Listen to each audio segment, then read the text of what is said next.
economy ended 2015 on steady ground. We are a full 2 percentage points lower with unemployment in 2015 than we were in 2014, and a full 4 percentage points lower from the peak in 2012. So that's great news. Obviously, our economy is in full recovery, and we are starting to see that reflected in our low unemployment rate. Based on the research from our new and expanded report, Mecklenburg County businesses created 9,419 jobs in 2015. And let me remind you that we only interviewed 350 companies in Charlotte. So it's not that our economy only added 9,419 jobs. Of the 300 companies we interviewed, that's the data that we collected. So that's pretty remarkable. Firms who expanded represented twice as many jobs as new companies here. Bob, how many companies do we have in Charlotte, Mecklenburg? Is it 30,000? Am I close? It's an elusive number. It is? That sounds good. Okay. History lesson. But to give a little context, and some of you have been a part of this program for the last 10 years that it has been in place. Some of you may be newer to the program.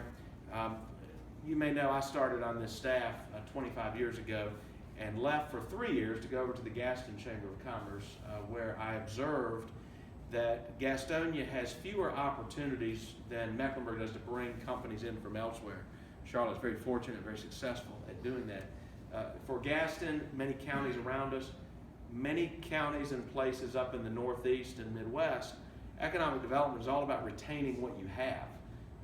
And so there are some pretty sophisticated programs in place that we modeled Business First after beginning 10 years ago, and it has evolved over those 10 years, but the basic essence is to say, for a community that has a great culture of recruiting the newcomers in, and you can go back to IBM in the 70s and Royal Insurance in the 80s and Sealand and Coltec in the 90s, and today we've got Sealed Air and the Albemarle Corporation and MetLife, and you can name a whole bunch of companies. Why don't we add to our culture the activity of proactively listening to the existing companies that are in our marketplace? And you all are the volunteers that help us to make those 300 plus contacts year in and year out. And that's the premise behind Business First. You may know that in 2015 there was something called the Catalyst Study, which looked at economic development in our region as it relates to the work of the Charlotte Chamber of Commerce and the Charlotte Regional Partnership, which is a 16-county regionally based marketing organization. We complement each other. We do some things that we both do at the same time. How can we be better? Take two good organizations, make the program even better, best practice in the country.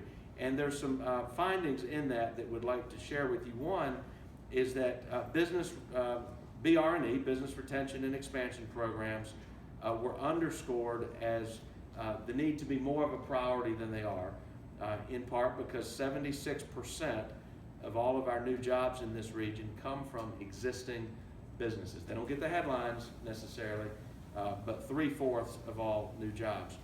Business startups and entrepreneurial activity generate 9% of the jobs in urban areas, 1 out of 10. Some economic impact facts for businesses with less than 100 employees.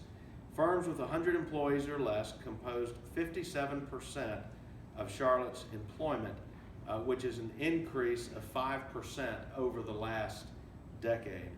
The largest increase in employment is represented by firms with 2 to 9 employees, or among the very smallest, growing from 15% of total employment in 2002 to 20% in 2013.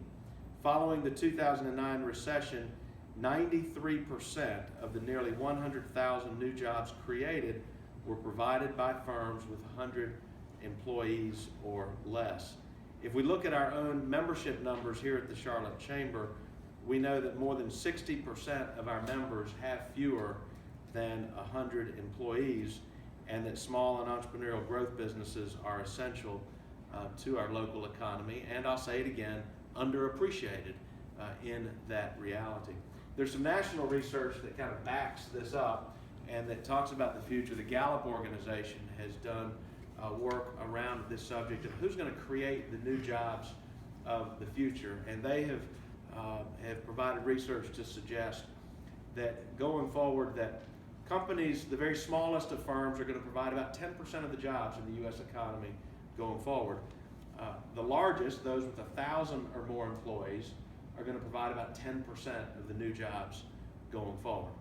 It's the companies that employ between 100 and 1,000 that are going to produce 80% of the new jobs going forward. And Gallup challenges the chamber profession to say, where do you offer your programming?